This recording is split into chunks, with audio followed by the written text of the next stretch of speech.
We are the part of society. ఈ సొసైటీలో మనము ఒక భాగం. ప్రతి ఒక్కరూ దాన్ని గుర్తుంచుకొని భగవంతుడు మనకు ప్రసాదించిన ప్రకృతి వనరులు, న్యాచురల్ రిసోర్స్, నదులు అవ్వచ్చు, భూమి అవ్వచ్చు, అడవులు అవ్వచ్చు, వీటన్నిటిని కాపాడండి. ఎందుకంటే మన పూర్వీకులు వాటిని నాశనం చేయలేదు కాబట్టి ఈరోజు మనము ఆ ఫలాలను తింటున్నాం. మనము వాటిని కాపాడితే మన 10 తరాలు ఆ ఫలాలను తిని బ్రతుకుతారు.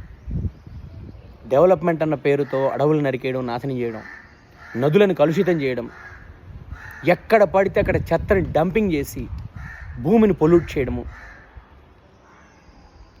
విషవాయువులను గాలిలోకి వదిలేసి ఎయిర్ని పొల్యూట్ చేయడము, రివర్స్ నదులను పొల్యూట్ చేయడము, ఇవన్నీ దయచేసి చేయకండి. ప్రతి ఒక్కరూ దీన్ని ఖండించండి. We are the part of society. చెట్లను నాటండి. చెట్లను నాటితే ఆ ఫలాలు 10 తరాలు తింటారు. We are the part of society. గుర్తుంచుకోండి. ప్రతి ఒక్కరికి బాధ్యత ఉంది. ఏదో మన స్వార్థంతో ప్రకృతి వనరులను నాశనం చేయడం కాదు. డెవలప్మెంట్ అంటే అది కాదు. ప్రకృతిని నాశనం చేయకుండా డెవలప్ అవ్వడం ఎలా అని ఆలోచించండి. ప్రపంచ దేశాలన్నీ వాళ్ళ దగ్గర ఉన్న న్యాచురల్ రిసోర్స్ని ఇంకా డెవలప్ చేస్తున్నాయి. కేవలం మనం మాత్రమే వెనకబడిపోతున్నాం. మన దగ్గర ఉన్న అడవుల్ని, అడవులు నరికేసి, నదులను కలుషితం చేసేసి, భూమిని పొల్యూట్ చేసేసి, ఎయిర్ని పొల్యూట్ చేసేసి ఎలా బ్రతుకుతారండి?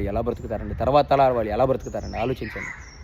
కొంచెమైనా ఇప్పటికైనా కనువిప్పు తెచ్చుకోండి. చాలా అంటే చాలా డ్యామేజ్ అయిపోయింది. ఇప్పటికే చాలా డ్యామేజ్ అయిపోయింది. అందు గురించి అకాల వర్షాలు, ఎండలు విపరీతం. అడవులు ఉంటే ఇంత ఎండలు ఉండవు. అడవులను ఇష్టం వచ్చినట్టు నరికేస్తున్నారు కాబట్టి విపరీతమైన ఎండలు, తట్టుకోలేని ఎండలు, అకాల వర్షాలు, సునామీలు, ఇవన్నీ మనము ప్రకృతికి చేసే హాని వల్ల జరిగే ప్రకృతి వైపరీత్యాలు. ప్రకృతి కన్నెర చేస్తే మానవాళి నాశనం అయిపోతుంది. గుర్తుంచుకోండి. ఇప్పటికైనా రియలైజ్ అవ్వండి.